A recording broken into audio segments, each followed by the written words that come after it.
почна изградбата на новиот мост на река Брегалница кај бањата Кежовица во Штип, кој е дел од обиколницата што ги поврзува населбите Пребег и Железничка со викенд населбата Плуждино. Станува збор за капитална инвестиција на општина Штип во вредност од нешто повеќе од 1 милион евра, обезбедени од општинскиот буџет. Градоначалникот Иван Јорданов изјави дека проектот ќе овозможи подобро сообраќајно поврзување и ќе придонесе за развој на овој дел од градот. Станува збор за инвестиција на општина Штип во износ од 70 милиони денари, нешто повеќе од 1 милион евра, средства од буџетот на граѓаните кои се инвестирани во капитална инвестиција, која верувам дека ќе овозможи иден развој на овој дел од градот. Всушност, обиколницата која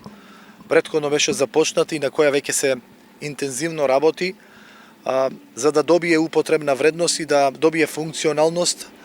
неопходно беше изградбата на овој мост за кој веќе се започнати активностите на терен и очекувам во наредните месеци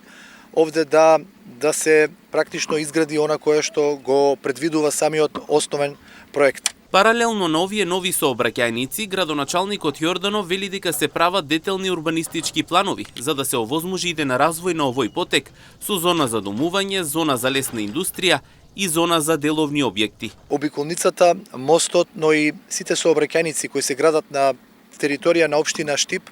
верувам дека ќе овозможат побрз проток на возила, скратен пристап до одредени делови на градот, побрзо поврзување на одредени населби и иден развој, како што предмалку напоменав, затоа што паралелно на изградбата на овие нови сообраќајници кои претходно никогаш не биле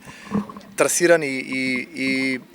регулирани, се прават детални урбанистички планови за да се овозможи иден развој на овој потек со зона за домување, со зона за лесна индустрија, со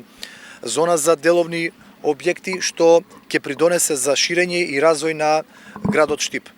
Освен оваа сообраќајница, Јорданов кажа дека во завршна фаза и проектирањето на уште една ваква сообраќајница со нов мост на реката Брегалница помеѓу населбите Баби и Македонка, која, како што рече, ќе почне да се гради во 2027 година.